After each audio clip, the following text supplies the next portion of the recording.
एक बार श्री कृष्ण ने एक गाय से पूछा, मैंने तुझे सींग दिए ताकि तू अपनी रक्षा कर सके, पर तू तो कभी किसी को मारती ही नहीं। गाय बोली, एक बार जब पूतना नाम की राक्षसी ने तुम्हें अपना विषैला दूध पिलाया था, तब भी तुमने उसे अपनी माँ की ही उपमा दी थी। यह मनुष्य तो प्रतिदिन मेरा ही दूध पीते हैं, ये भले ही मुझे माँ न माने, पर मैं तो इन सभी को अपना पुत्र मानती हूँ। भला मैं कैसे इन्हें मार सकती हूँ। भगवान की आंखों में आंसू आ गए और उन्होंने उन्हीं अश्रु की बूंदों को अंजलि में लेकर यह संकल्प लिया, हे गौ मैया, तू महान है।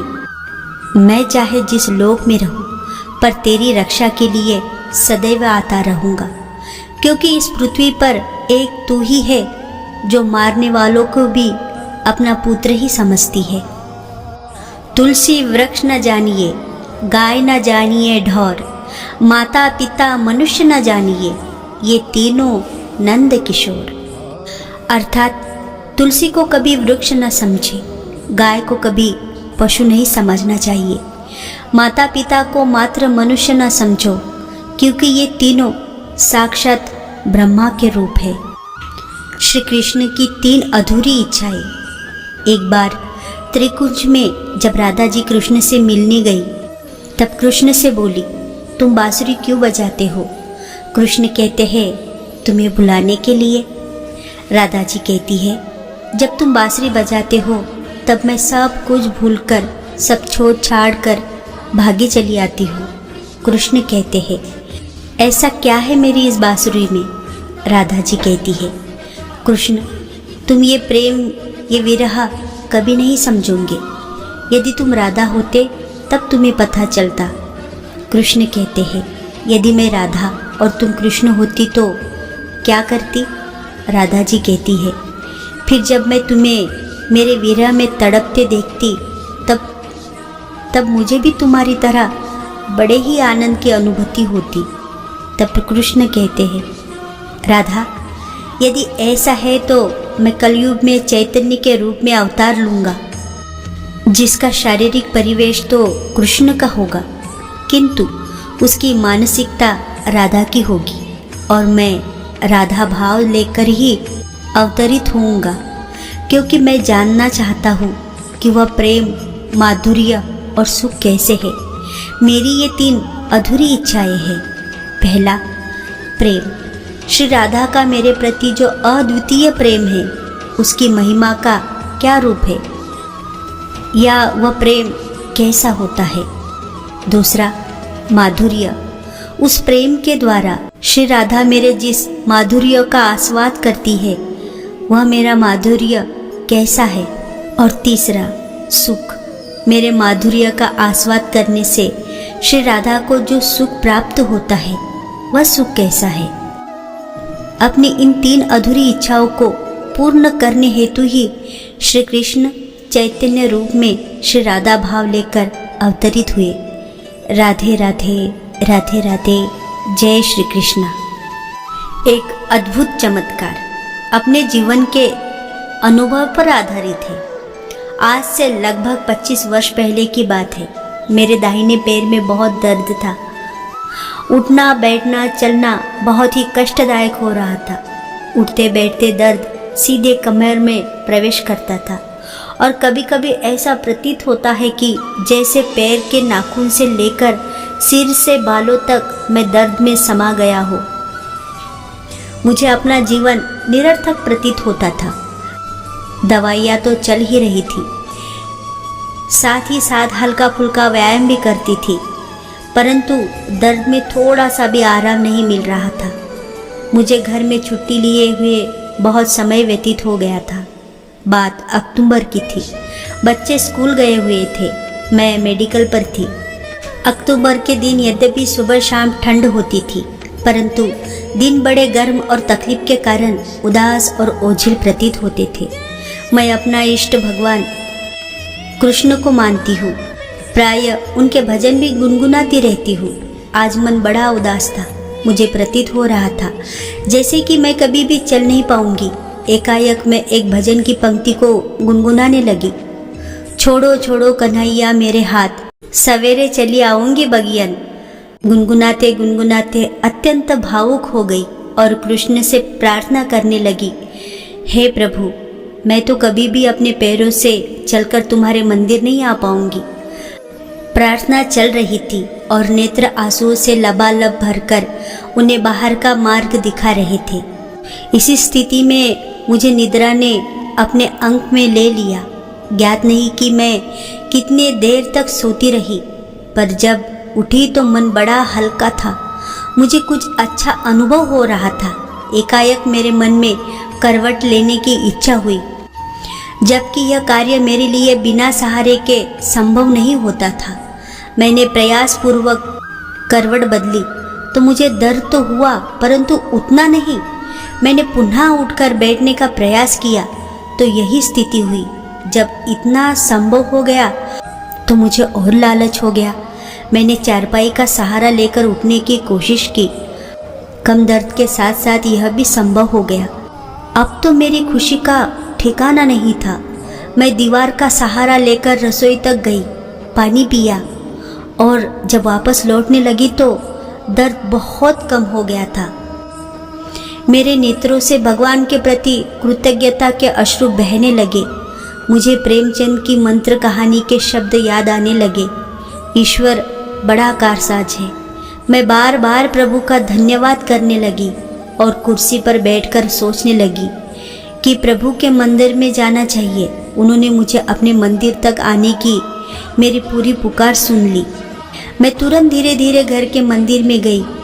कृष्ण बंसी बजाते हुए मानो कह रहे थे, मेरी जन्मभूमि में आना, अपनी कृतज्ञता ज्ञापित करने के लिए।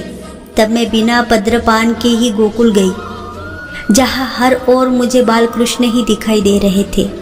मैं दवाइयाँ भी खा रही थी और व्यायाम भी कर रही थी, परंतु मुझे लगता है कि मैं प्रभु कृपा से ही ठीक हुई हूँ। तब से लेकर आज तक वह दर्द फिर कभी नहीं हुआ। राधे राधे, राधे राधे, जय श्री कृष्ण। अगर आपको झुकना है तो किसी के विनम्रता के आगे झुके, किसी के शक्ति के आगे, रूप के आगे और धन के आगे तो बिल्कुल भी मत झुकना।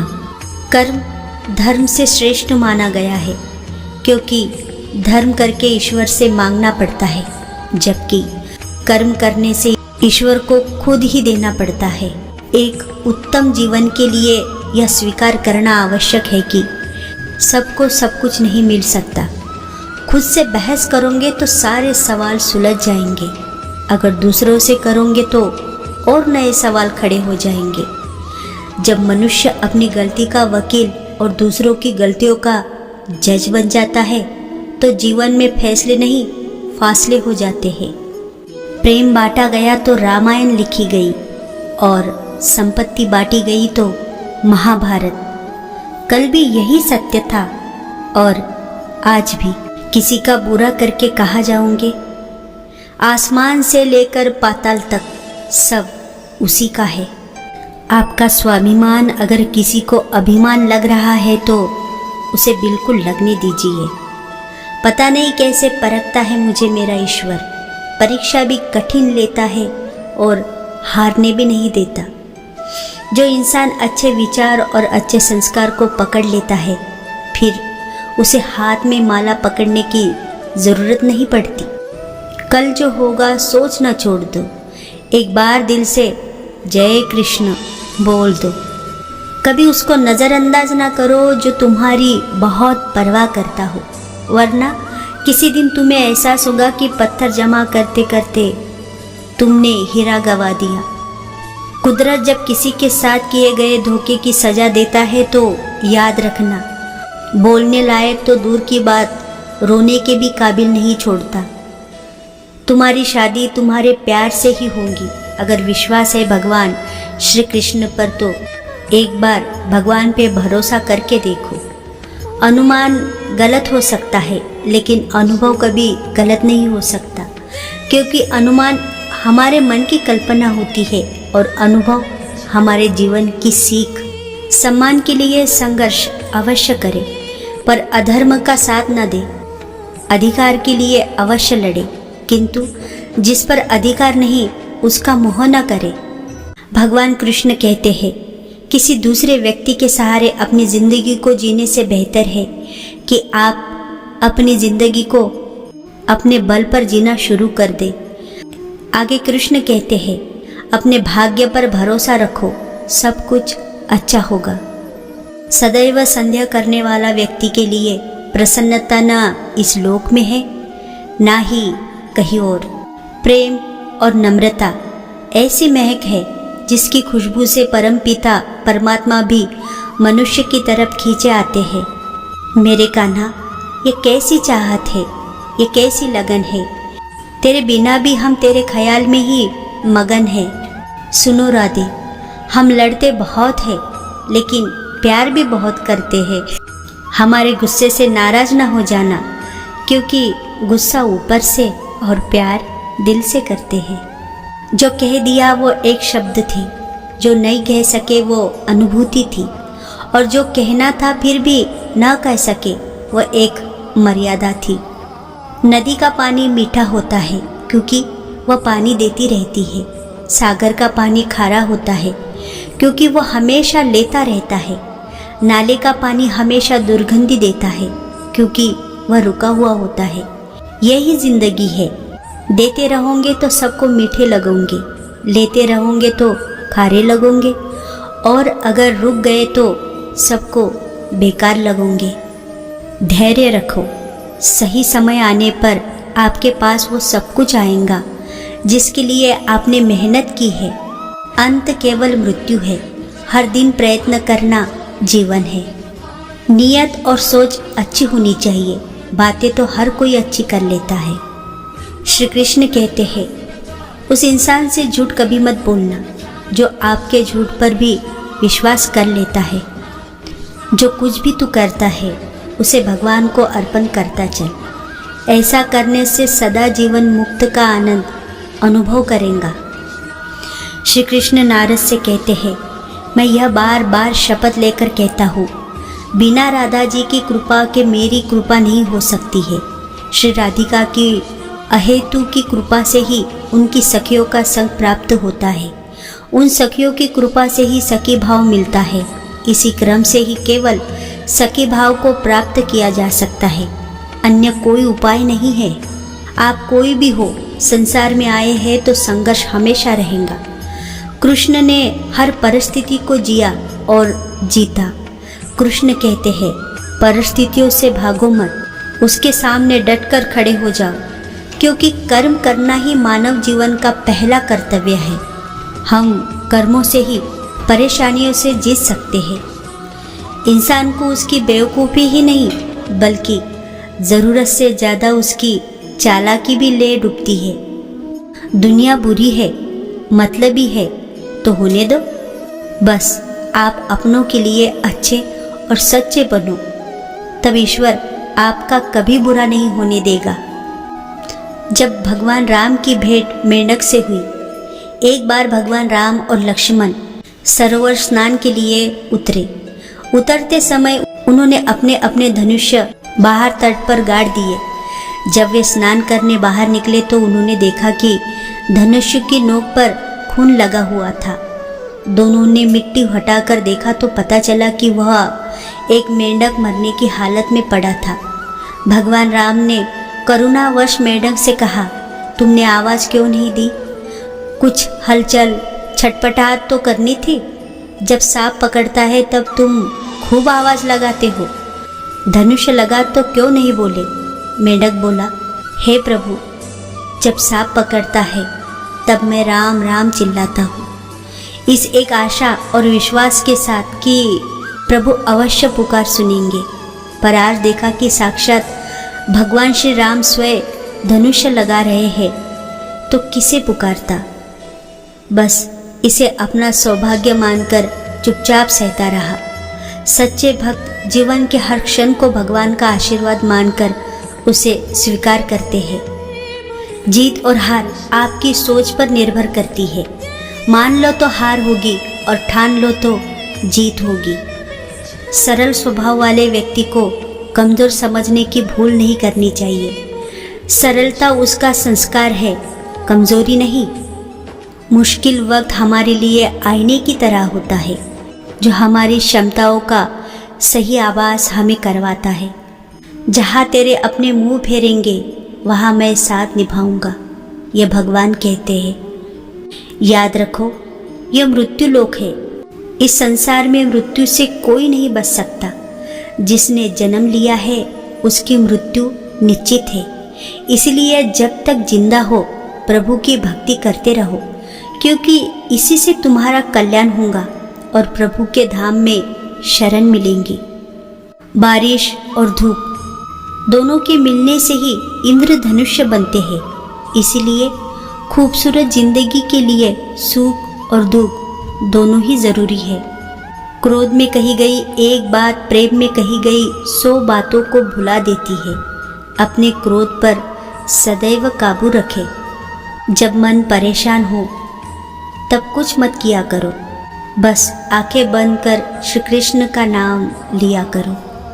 स्वयं को जब दुनिया से अप्रसन्न पाओ, गीता उठाओ, हृदय से लगाओ और ईश्वर का हो जाओ। क्या आप जानना चाहोगे आंसुओं का रहस्य? एक बार श्री कृष्ण को रोते देखकर गोपी श्री कृष्ण से रोने का कारण पूछती है। उसी के उत्तर में श्री कृष्ण कहते हैं, सुनो सखी, जहाँ प्रेम है वहाँ निश्चय ही आंखों से आंसुओं की धारा बहती रहेंगी। प्रेमी का हृदय पिघलकर आंसुओं के रूप में निरंतर बहता रहता है और उसी अश्रु जल प्रेम जल में प्रेमिका का पौधा अंकुरित होकर निरंतर बढ़ता रहता है।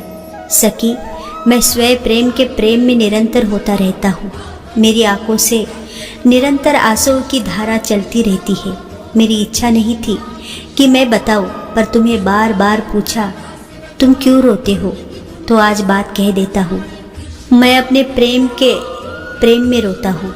जो मेरा प्रेम है वह निरंतर रोता है और मैं भी उसके लिए निरंतर रोता हूँ। सखी, जिस दिन मेरे जैसे प्रेम के समुद्र में तुम डूबोगी, जिस दिन तुम्हारे हृदय में प्रेम का समुद्र, उसी प्रेम का समुद्र जो मेरे हृदय में नित्य निरंतर लहरता रहता है, लहराने लगेगा, उस दिन तुम भी मेरी ही तरफ बस केवल रोती रहोगी।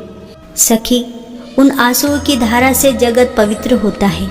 वे आंसू नहीं है, वो तो गंगा यमुना की धारा है। उनमें डुबकी लगाने पर फिर त्रिपाद नहीं रहते। सखी, मैं देखता हूँ कि मेरी गोपी मेरे प्राणों के समान प्यारी गोपी रो रही है, मेरी प्रियतमा रो रही है। बस मैं भी यह देखते ही रोने लगता हूँ। मेरा हृदय भी रोने लग जाता है। मेरी प्रिया प्राणों से बढ़कर प्यारी गोपी जिस प्रकार एकांत में बैठकर रोती है, वैसे ही मैं भी एकांत में बैठकर रोता हूँ और रो रो कर शोषित करता हूँ। यही है मेरे रोने का रहस्य। राधे राधे, राधे राधे। जय श्री कृष्ण।